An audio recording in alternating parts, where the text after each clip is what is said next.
Hello, this is Marla Dalton, Executive Director and CEO of the National Foundation for Infectious Diseases, or NFID. Although we may have fallen short of the ambitious goal of vaccinating 70% of the US population by July 4th, those states and communities with high vaccination rates are seeing declines in cases and deaths due to COVID-19. Are we nearing the end of the pandemic, or does the Delta variant threaten the progress made thus far? With me today is NFID Medical Director, Dr. William Schaffner, to help us better understand these issues surrounding the ongoing COVID-19 pandemic. Bill, as always, it's a pleasure to have you. Good to be with you, Marla. Always. There's always something new with COVID, isn't there? Indeed. So, Bill, what is your assessment of the goal to vaccinate 70% of the US population? And is there anything we could or should have done better? And how do we keep the momentum going on COVID-19 vaccination efforts? Well, I think the 70% goal was always a stretch goal.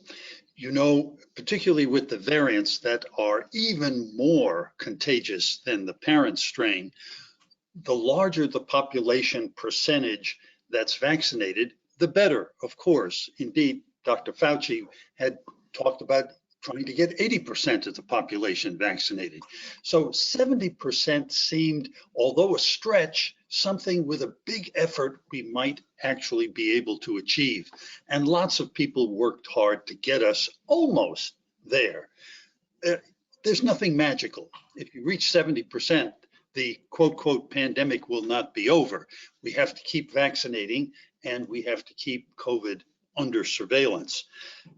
I think we have to, going forward, I think we have to keep persisting. There's no doubt that the more eager beavers, the people who were ready to be vaccinated, have by and large been vaccinated.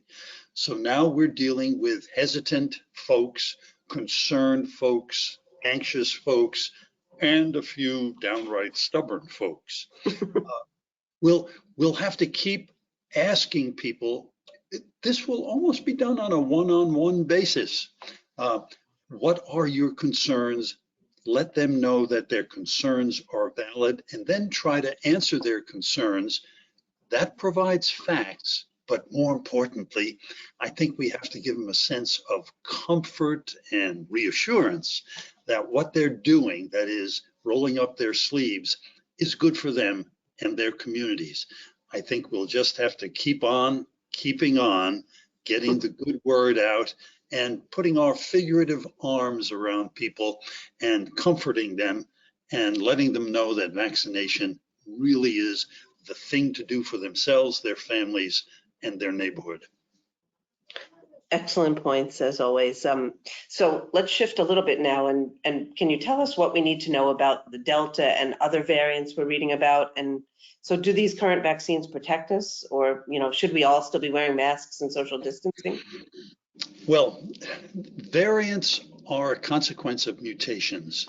This virus mutates, not as much as flu, thank goodness, but nonetheless, it does mutate genetically. Most of the mutations are harmless. They fall by the wayside. But every once in a while, a single or multiple mutations get together such that it gives the children, as it were, these variants, some new characteristics. The Delta variant clearly is more contagious than the parent.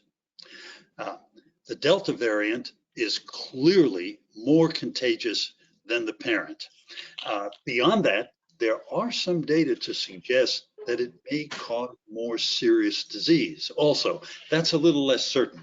But the contagiousness clearly means that it will continue to spread in the United States. And the models suggest that within about a month or 6 weeks or so, it could become the dominant strain. Now, fortunately, the vaccines still cover the variant, this Delta variant, and can prevent its disease.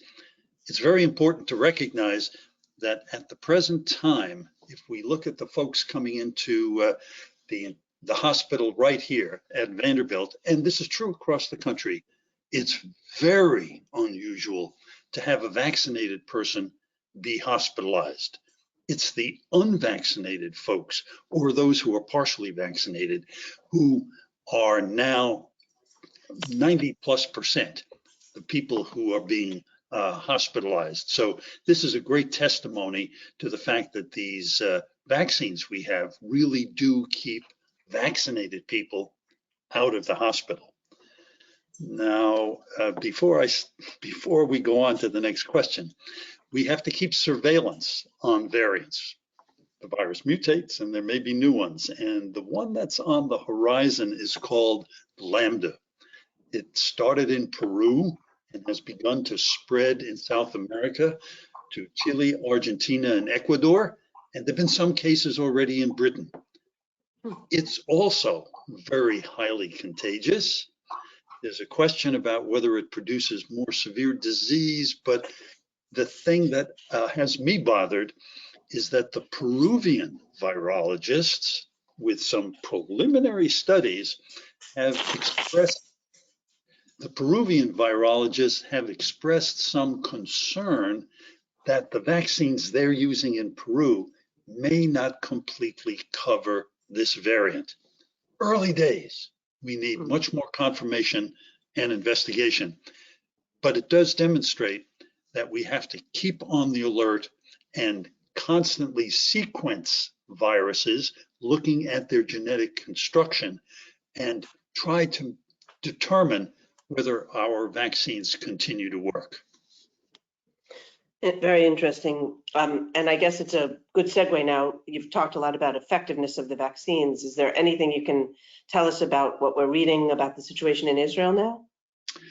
See, that's another very interesting point. Preliminary data would suggest that the vaccines they're using in Israel, Pfizer among them, actually are keeping people out of the hospital. It's worth remembering, vaccines have two functions. One, they obviously protect the individual who's inoculated. The other is they protect the community. They have a public health function by reducing transmission. And the preliminary Israeli data would seem to indicate that the individual protection is working wonderfully. It's preventing people from developing severe disease and needing hospitalization. But the hoped for public health protection, the ability to prevent transmission to others, may not be as comprehensive as we hoped. Early days, still something to watch. Absolutely. So Bill, as you well know, there's also been a concerning decline in immunization rates for all vaccines across all age groups during the COVID pandemic. So what can we do to keep up the rates of all recommended vaccines to prevent additional outbreaks? Yeah, Marla, you've put your finger on a consequence of COVID. When we stayed home and moved to telemedicine, obviously we didn't see our healthcare providers, neither children nor adults. And as I like to say, we haven't figured out how to vaccinate through the computer yet. And that meant that children and adults who were due for routine vaccines didn't receive them. And there was a big dip in routine childhood vaccinations and a consequent also dip in adult vaccinations. Now that we're seeing providers, once again, it's clear that providers are taking immunization histories and want to make sure that the next time we see our provider, we get caught up in our vaccinations. So that's really very important. While we're fighting COVID, we don't want to let our guard down about all these other illnesses that we're preventing through vaccines. So if we get out that crystal ball again and look ahead, what do you think might be on the horizon as we start to approach the fall? And what should we be doing now to protect and prepare our families and communities? Well, there are a couple of things. The first is school will start in the fall and children will return physically to school. And this summer, it started already, moms and dads are bringing their children of all ages through high school into their pediatricians, family doctors, and other providers. And this gives those providers the opportunity to make sure that their vaccination are all caught up. And that's going to be very, very important. So I think we'll have a lot of catch-up vaccination going on this summer. And then the next thing, we're so preoccupied with COVID vaccine, very important, of course, that we don't want to overlook that traditional viral enemy, influenza. It will start up again now that we've opened up again this fall and winter. And starting September, I hope everyone remembers to get their flu vaccine, because that's also a nasty virus that can put you in the hospital and, as we all know, causes many, many preventable deaths each year. True that. So Bill, thanks again, as always, for your super valuable insights. We'll stay tuned and look forward to continued discussions on the next episode of the Schaffner Report. Have a great day. My pleasure.